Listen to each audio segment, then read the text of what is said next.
Hello readers, I'm the Avid Reader, and today we're reviewing The Man from St. Petersburg, written by Ken Follett in 1982. So Ken Follett is a historical writer, and this is one of his first books written in 1982, and it takes place just before World War I in 1914, so over a period of a few months. And the plot of this story is Britain is afraid of a war with Germany, so they want to negotiate a treaty with Russia in case of there is a war with Germany and have Russia on their side. And in this story the anarchists learn of this, so they want to sabotage the negotiations by killing the Russian negotiator. There's also a love triangle in this novel, and there's a secret parent-daughter relationship. So the novel opens with Lord Stephen, Earl of Walden, and he has a meeting with Churchill. This is Churchill before World War I, so at this time he was a liberal, not a conservative. And Churchill says that the British want to negotiate with the Russians for the treaty, and that the only way that the Tsar is willing to do this is to send his nephew, Prince Alexei Orlov, down to Britain to negotiate with Stephen Walden. And Stephen Walden is related to the prince through his wife Lydia, as Lydia is the aunt of Alexei. And the wife of Stephen Walden, Lydia, is Russian born actually. And you have the anarchist Felix in Switzerland who learns of this, so he decides to go to England to kill Prince Orlov to prevent World War I. He decides that he's going to attempt to kill Orlov at an aristocratic ceremony. So as Walden and his family are aristocrats, they go to this, and you have their daughter Charlotte who's going to do a curtsy in front of the king and queen. But just before she does this, you have an aristocratic suffragette who protests, but Charlotte performs well, and Felix manages to co-opt the carriage that the aristocrats are going to go back with, which Alexei Orlov is going to be in, and he suddenly stops the carriage and points a gun at them, but then he recognizes Lydia, so he freezes, and Stephen Walden takes out his sword, cuts his hand, cuts his face a little bit, so Felix runs away. During this whole time you have Walden and Orlov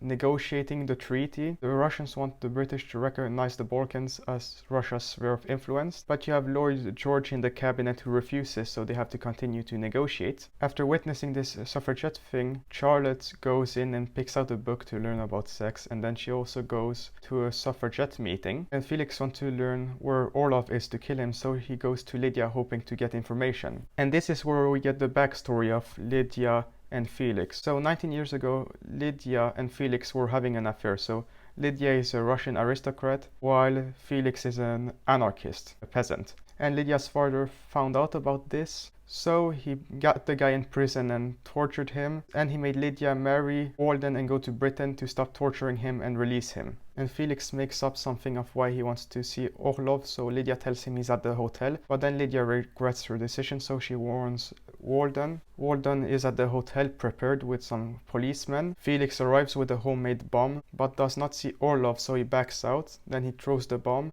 Walden catches it, and Felix runs away. Later in the book you have Charlotte who goes to a suffragette march where there are beatings. She gets hit herself a little bit, but Felix has been tailing Charlotte, so he brings her to a cafe where they talk, and Felix realizes that Charlotte is his daughter. He sees that they have the same features, and actually Lydia was married with Charlotte a couple months before she got married to Walden, so the child is Felix and not Walden's. But Felix wants to learn from Charlotte how to kill Orlov, so he is trying to deceive her in the same way he deceived Lydia. Then they meet again at the museum, and Felix asks her help, and she considers, but then the parents find out, so they send her to the countryside at the Walden house, and the police have found out where Felix is, so they go to the apartment block where he is. He escapes. He returns to his previous apartment as Charlotte missed a meeting with him, and he learns that she has been sent to the countryside and that Alexei Orlov is there, so he takes a train there, but there's a detective who trailed him. Felix beats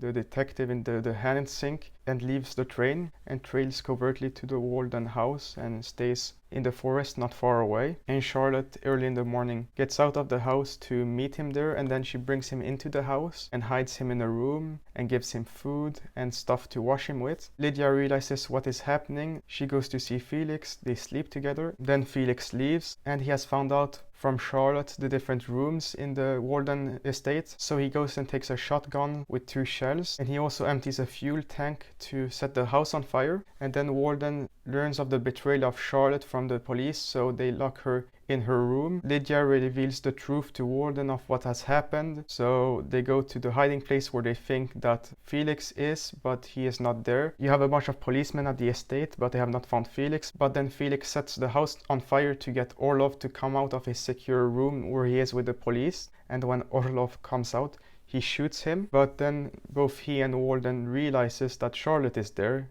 Walden has learned that she is not his daughter, but he still loves her. And they go in there to break open the door. They get Charlotte out, but Felix falls into the inferno and dies. And Orlov is also dead. But a few hours before, Churchill and Orlov had signed a treaty where they agreed to grant Constantinople and the Bosphorus to Russia in the event of World War I. Churchill knows that if the Tsar learns of the murder of his nephew, then the deal is off. So they hide his body and pretend that he died in the fire accident. And that's the novel. So how would I rate The Man from St. Petersburg? I'm gonna give it a 9 out of 10. The previous historical fiction I've read has been by Robert Harris. I've only read one Ken Follett book, so for now I still prefer Robert Harris as a historical fiction author, but this novel alone, The Man from St. Petersburg, is a great historical novel. You really understand the pre-World War I culture of Britain here, you understand the mental process of British aristocrats and also of Russian anarchists. So if you want to learn about aristocratic and anarchist culture, then I would definitely recommend you to read this novel, The Man from St. Petersburg. And if you like